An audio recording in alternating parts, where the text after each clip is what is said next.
This episode of the Lutheran Cartographer is brought to you by Audible. Get a free audiobook with your trial of their service at lutherancartographer.com/audible. The Lutheran Cartographer, episode 42.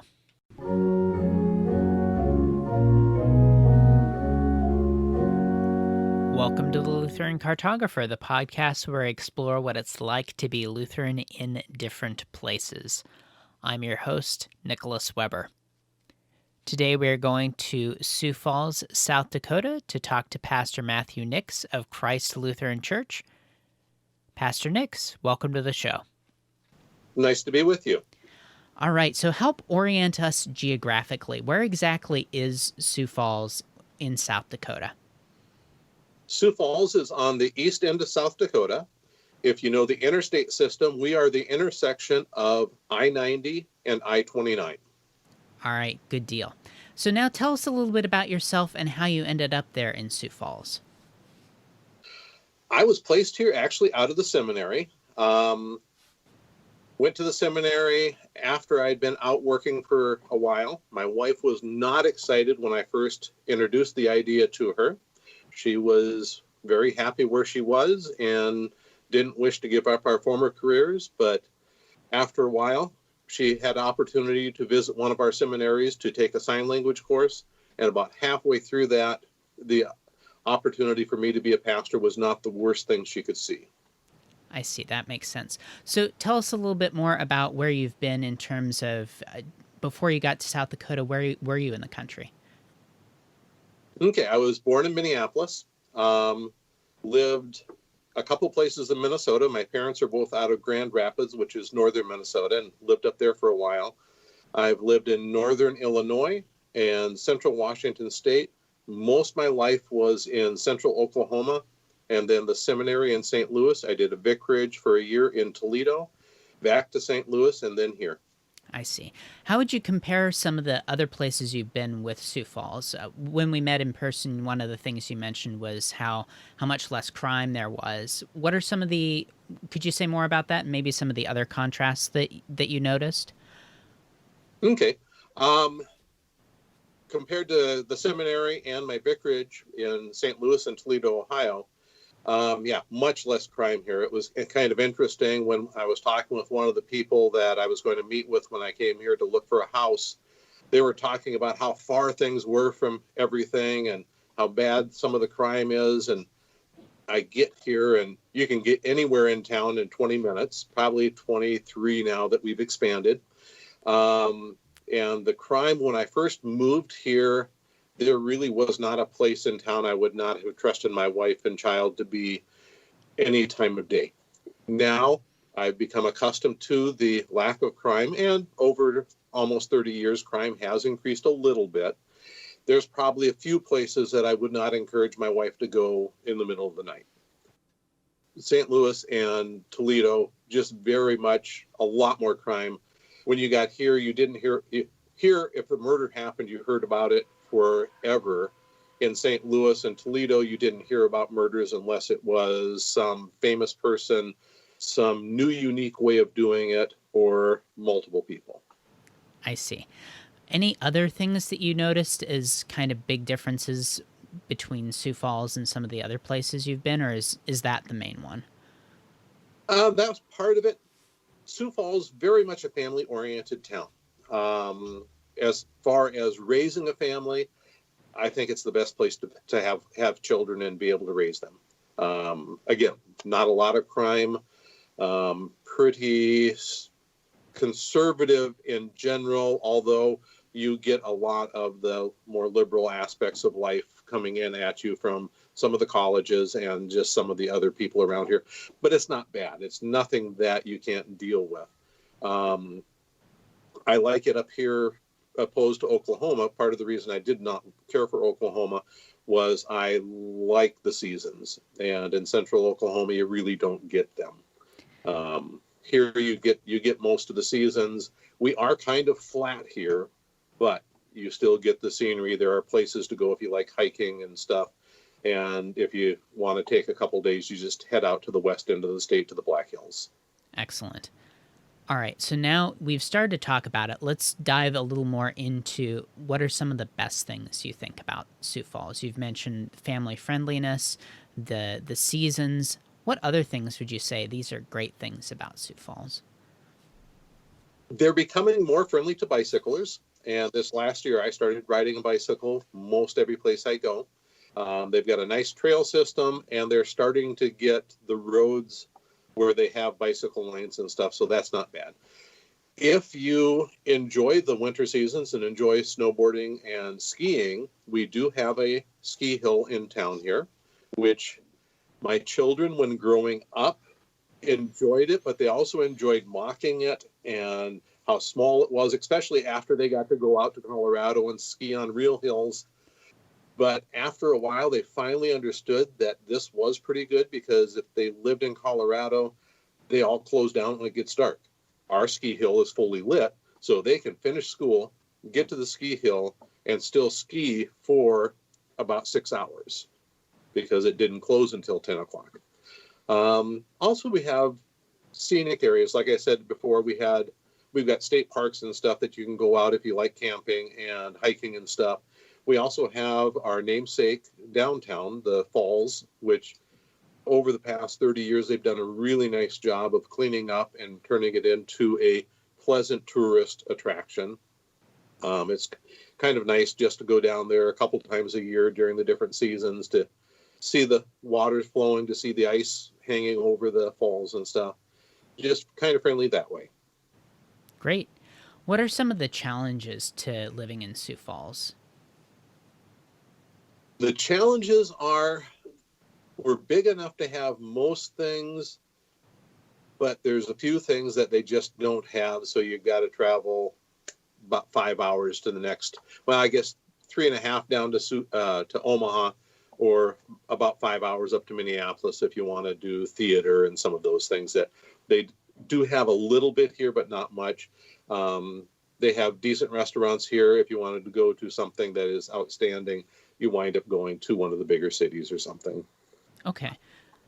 All right. So now let's talk a little bit more about being Lutheran in Sioux Falls. I noticed that when I was there were a lot of Lutheran churches all over the place. What's it like being Lutheran there? It's definitely different than when we lived in Oklahoma, because down there they said Lutheran what? And we're as apt to connect it to Martin Luther King Jr. as Martin Luther. Here, you're right, loads of Lutherans. The unfortunate part is we get grouped in with the biggest Lutherans because they're the biggest ones here, the ELCA. So when people see anything that is done by the ELCA, they also assume that we are doing it too. So unfortunately, we get lumped in with some of the theology and practices and stuff that are not our practices and our theology. Okay. But other than that, not bad. All right. So say a little bit more about the challenges of being in a place where people are most familiar with the ELC, and just, as you said, kind of lump you in. What's your approach to that, or your congregation's approach to that pastorally, and how do you encourage your parishioners to navigate that? Encourage them to hold fast to where they are. We are a very traditional conservative congregation, and we don't apologize for that. When people come to visit, we ask them where they're from. So first of all, we kind of have a ballpark idea of what their concept of Lutheranism is. And then we just share with them that this is who we are. These are our practices. If you have questions, we'd love to sit down and visit with you. But these are the practices. So if it's going into the service, we don't have time to talk at that point. But we try to encourage that we would talk. Our members out in the public, we encourage them to live who we say we are and to be kind to other people, but stand firm for what they believe. Absolutely. Now let's talk about what it's like to raise a family there. You've mentioned that it's a great place to raise a family. Say a little bit more about why that is and what your experience was as a parent in Sioux Falls. Okay. We have 6 children that are biologically ours. We recently adopted a young child, special needs, deaf. He's he'll be 8 this fall. So he was 6, almost 7 when we adopted him. And we do have other foster children. The lack of crime is a great thing because you don't have to worry about them getting in as much trouble as like when we lived in St. Louis or Toledo. There were physical concerns when we lived there. If they went off and did stuff, we needed to know where they were all the time. Here, you don't need to know that quite as much. You like to know as much as possible, but through the network of other parents and stuff, you usually have a pretty good idea of what's going on. There's also hospitals. For the size of a community where we have 2 wonderful hospital systems and a good VA hospital also. So if there is a broken arm or a concussion or the list of things you have with multiple children, it's easy access and good care. It is that Midwest nice, I hate to say it that way, but it is for the most part. So you're not going to have to worry about someone not being nice to your children, and you don't have to look at every car that goes by and wonder. Also, we're a very diverse community. We have a number of different cultures that have moved here, some immigrants, some not immigrants, some from all different parts of the U.S. And so the children get a view of the world around us. I had a son that moved away from here after he got out of college, and the town he moved to, he did not care for because it was not very culturally diverse. Mm-hmm. It was, everybody looked and talked kind of like him, and he missed the opportunity to visit with people from a different culture and see what life is like in other places. So here you have that opportunity. Okay. Say a little bit more about what the educational options are like for families in Sioux Falls. We have a public school system. Most places do. It's actually not too bad. We also have a Missouri Synod Lutheran school that is now preschool through 12th grade. There is a Wisconsin Synod, actually probably 2. They've got one that's been established school system, and I think it is through 8th grade, if I remember right. And there's another Wisconsin Synod school starting up over the past few years. We also have a non-denominational Christian school system, and then the Catholics have a big school system here. Okay, so it sounds like there's lots of good options there for families. And there are a number of people that do homeschooling, so that is always a good option if you have the patience to deal with your children all the time. Absolutely. Yeah, I would strongly advocate for that option. All right, so now let's talk about some of the hidden gems that you'd recommend, or not so hidden gems. If you've got a friend in town, what are some of the maybe 1 or 2 restaurants or 1 or 2 activities that you'd say, you got to check this out? Restaurants, I don't know which one I would pick. There's like I said, there's a number of good ones, and there's always opportunities regardless of what variety of food you wish to eat. One of the places we always take them is down to our namesake, the Sioux Falls, and we do the sightseeing down there. The positive or not so positive is from there you can also see the state penitentiary up on the hill and Smithfield Packing House just down from the falls. So you get our best and our not so best all at one shot. All right. If it's winter, I would take them out to Great Bear Ski Valley, which also has family tubing and stuff. So there's always, whether you're an avid, I like to ski and snowboard, or you just like to slide down a hill and bump into things, we have that opportunity. Also, more so now, again, since I started riding bike, the bike trail is always nice to go to. Okay. So I know that you don't want to maybe pick just 1 or 2 and say these are the absolute best, but just off the top of your head, maybe what are some solid options for eating? Okay. Probably Grill 26 is a American food, pretty decent. Minerva's is the bigger name in town. It's kind of a fancy. Across the board, my children like now I'm going to pull a blank on it. Mackenzie Pizza. So there's three that are pretty decent. Fantastic. Let's take a moment for a word from our sponsor. If you are out raking leaves or doing other fall chores as you get ready for winter and you don't have anything to listen to, if you've already listened through all the episodes of the Lutheran Cartographer, I'd recommend checking out an audiobook from Audible. You can go ahead and sign up for their free trial, which comes with a free audiobook that you get to keep even if you decide not to continue with their service. If you're looking for a book to check out, I'd recommend Luther's Bondage of the Will. He said that this was one of his most important treatises. If you're not in the mood for a theological book, though, you have a plethora of options to choose from Audible. Get the free trial offer today at lutherancartographer.com/audible. Let's get back to our guest. All right, so now let's talk about something that we also talked about in person, and that is South Dakota's response to the coronavirus. And it's been really remarkable to see, to contrast South Dakota's approach with the much more draconian approaches of many other states. Tell us a little bit more about that, and if you think that reflects the sort of social political attitude of South Dakota in general. I think the behaviors of our leaders does reflect our general population's thoughts and stuff. Very open.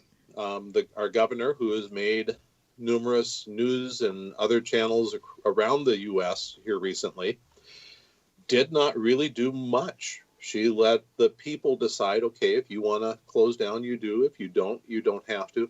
There never was a mask mandate, and you get people that gripe both directions on that. Probably the closest thing she did to closing down is when Smithfield had its big blow up of cases, and we were one of the number one places in the U.S. They did do a over 65 and compromised health stay home order by the governor. But that was only for the two counties that are immediately affected by Sioux Falls. So the rest of the state, as far as I know, the governor didn't put any other real limitations on.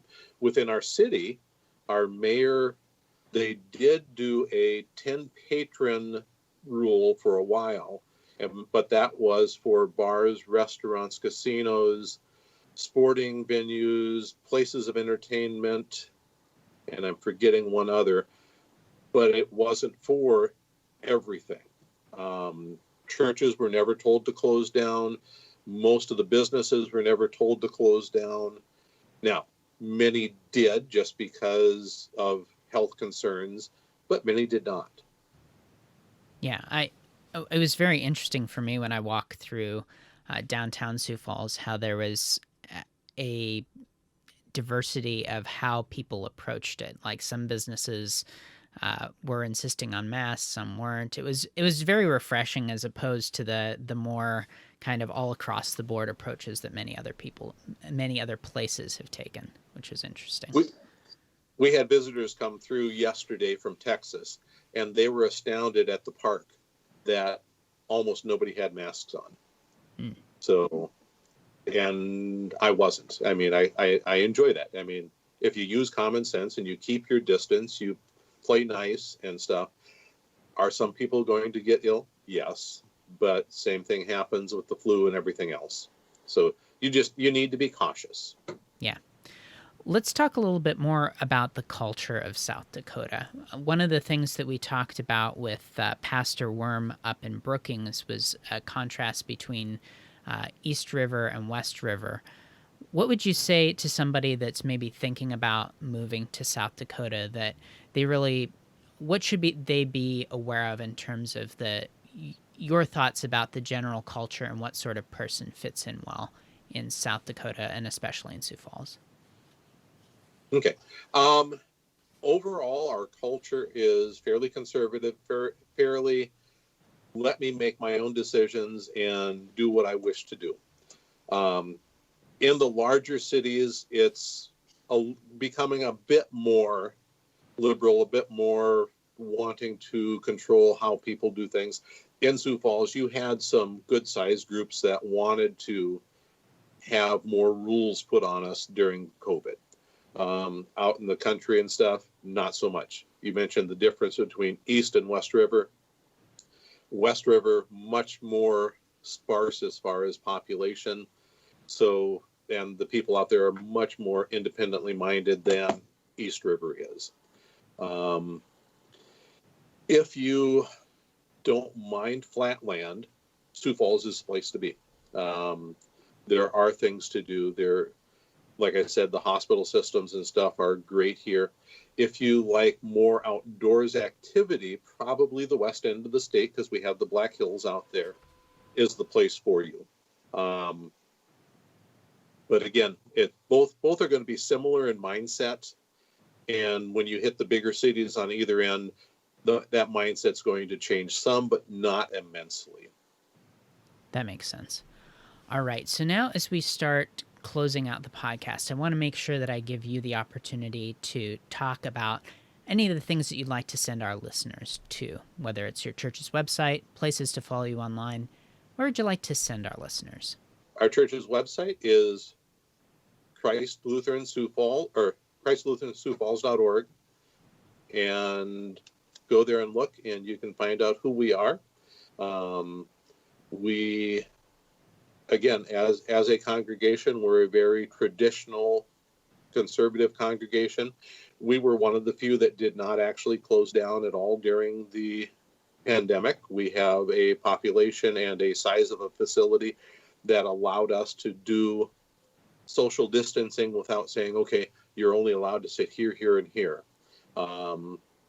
We made a few modifications on how we did a few things, but we're getting back to normal now. And even the modifications we made were not that great. If you're looking for a church in an area that is more conservative, I know you're from out west. Not known for our conservatism out here, unfortunately. Life is a lot different here than it is on either one of the coasts. And again, best place I've ever lived to raise a family as far as I'm concerned. All right, excellent. Pastor Nix, thank you so much for your time today. What are your parting thoughts for our listeners? I think it's good that you're listening to podcasts like this that give you a little glimpse of what it is in different areas, because I think we get this concept of where we are, and we don't necessarily look over the fence where the grass may or may not be greener. It's nice to be able to say, you know what, I do like where I am and I want to stay here. Or if not, to be able to use tools like this to be able to get a little bit of a glimpse of different areas so that, you know, if a move is in the future, you're not moving blindly. Absolutely. Thank you again. God's peace. Thank you, and God's blessings. Thanks for listening to the Lutheran Cartographer. A quick correction on Christ Lutheran's website address. It's www.ChristSiouxFalls.org, and you can find links to their webpage and to all the great things that Pastor Nix mentioned in this episode at the show notes page, which will be lutherancartographer.com/42. I encourage you to check out that Audible offer to get that free audiobook that you get to keep at lutherancartographer.com/audible. Also, make sure you're subscribed to the show on iTunes or on Stitcher. That way you don't miss an episode. While you're there, I'd appreciate it if you'd leave me a rating and a review so that more people can see the podcast. Until next time, I'm Nicholas Weber. Thanks for listening. I'll talk to you soon.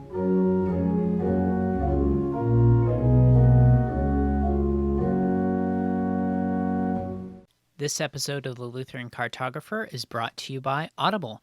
Get a free audiobook with your trial of their service at lutherancartographer.com/audible.